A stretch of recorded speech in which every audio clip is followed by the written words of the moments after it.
ذلك فليتنافس المتنافسون. صدق الله العظيم. قال رسول الله صلى الله عليه وسلم: اقرأوا القرآن فإنه يأتي يوم القيامة شفيعا لأصحابه. صدقت سيدي يا رسول الله. آيات مسك الختام يتلوها على مسامع حضراتكم فضيلة القارئ الشيخ رضا عاطف شبانة، قارئ اتحاد الإذاعة والتلفزيون المصري والعربي وعضو نقابة القراء، والمقيم بدمنهور الوحش مركز ومدينة زفتة محافظة الغربية. أراه خلفي قد ارتقى منصة التلاوة. أسأل الله سبحانه وتعالى أن يفتح عليه فتوح العارفين، ولي ولحضراتكم حسن الاستماع، إن المولى ولي ذلك والقادر عليه، فليتفضل صاحب الفضيلة ليمتع الأرواح. أعوذ بالله من الشيطان الرجيم.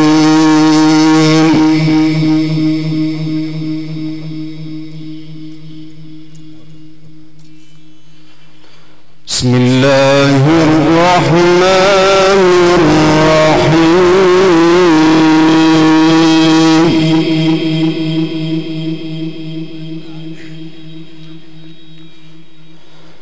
يا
سبحا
ربك وتبتل إليه تبتيلا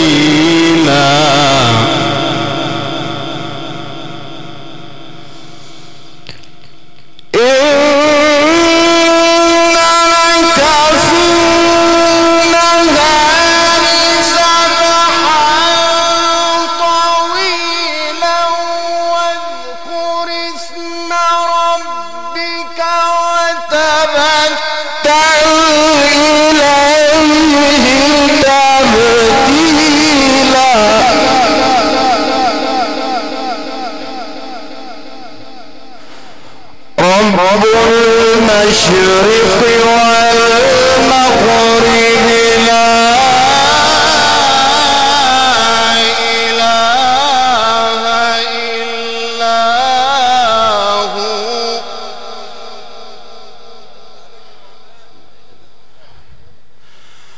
رب المشرق والمغرب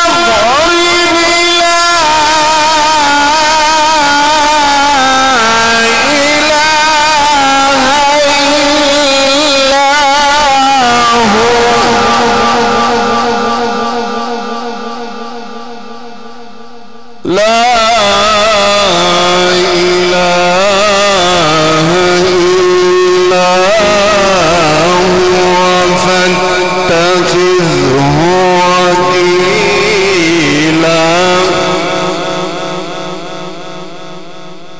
واصبر على ما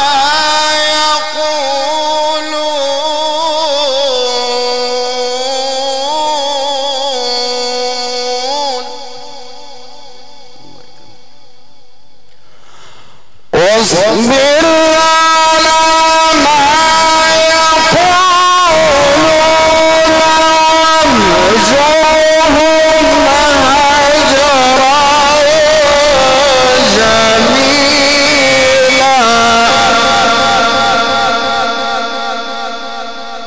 واصبر على ما يقولون واهجرهم هجرا جميلا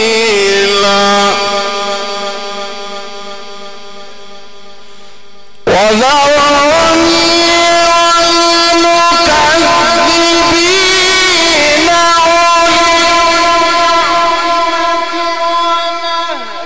ومهلهم قليلا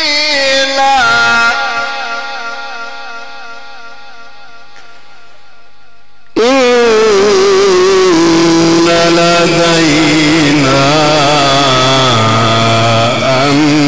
أنكالا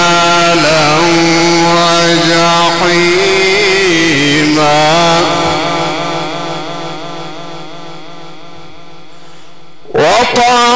وطعاما ذا غصة وعذابا أليما يوم ترجف الأرض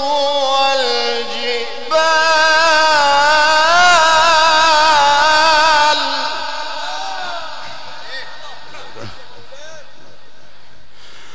يوم ترجف الأرض والجبال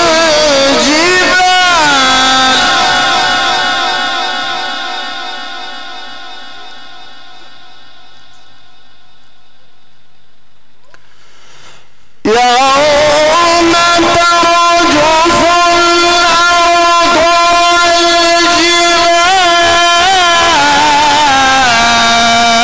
والجبال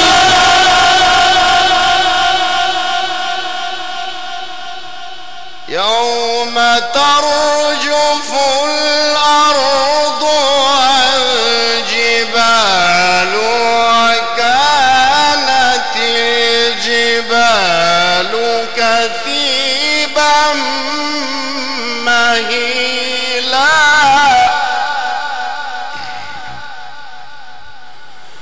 يوم ترجف الأرض والجبال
فكيف تتقون إن كفرتم يوما يجعل الولدان شيبا.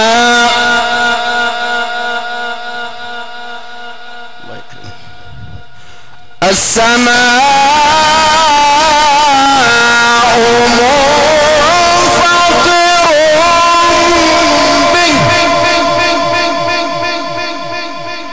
كان وعده مفعولا.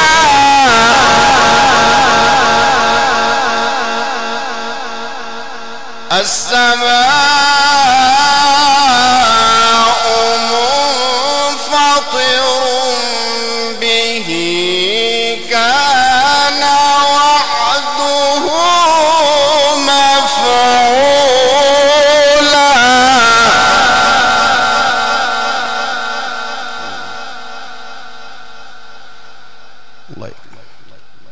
الله أكبر.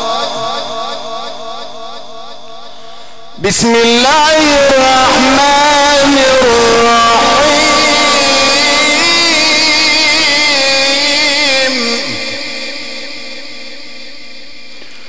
والشمس وضحاها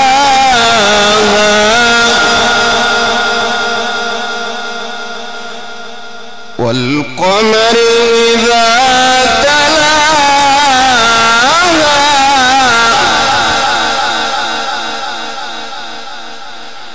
والشمس وضحاها والقمر إذا تلاها والنهار إذا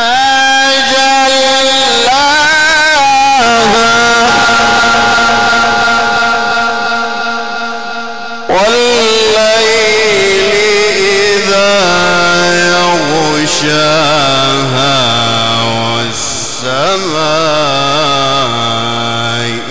وما بناها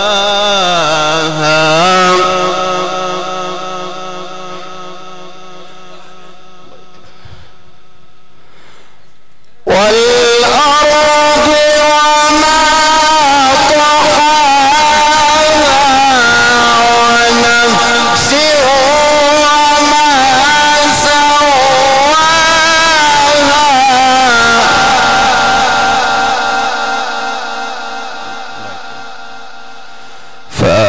فألهمها فجورها وتقواها.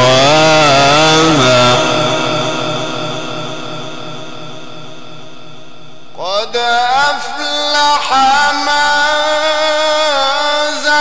زكاها وقد خاب من دساها.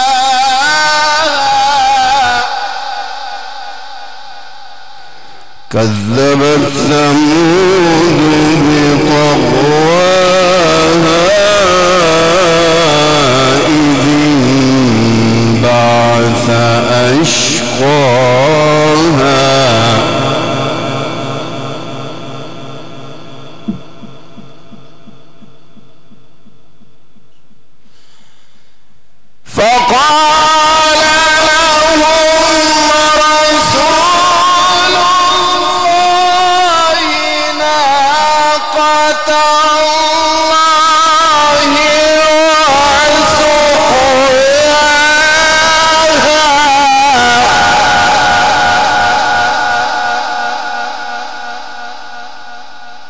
فكذبوه فعقروها فدمدم عليهم ربهم بذنبهم فسواها ولا يخاف عقباها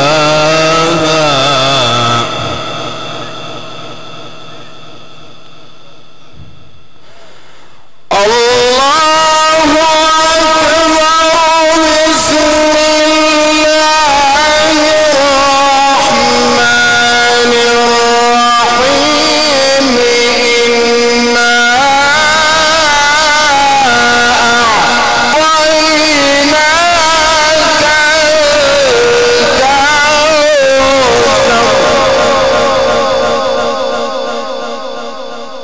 فصل لربك وانحر إن شانئك هو الأبتر صدق الله العظيم سبحان ربك رب العزة عما يصفون وسلام على المرسلين اللهم ارحم أمواتنا وأموات المسلمين اللهم إنا نسألك في هذا اليوم العظيم وفي هذا الشهر الكريم أن ترحم أمواتنا وأموات المسلمين اللهم ارحم فقيدتنا اللهم افسح لها في قبرها مد بصرها اللهم جاف الأرض عن جنبيها اللهم ابدلها دارا خيرا من دارها وزوجا خيرا من زوجها وعيالا خيرا من عيالها برحمتك يا أرحم الراحمين ارحم موتانا وموتى المسلمين الذين شهدوا لك بالوحدانية ولنبيك بالرسالة وماتوا على ذلك يا أكرم الأكرمين لا تردنا بذنب في هذا الشهر العظيم يا أرحم الراحمين ارحم موتانا وموتى المسلمين واشف مرضانا ومرضى المسلمين واختم لنا بخاتمة السعادة أجمعين الفاتحة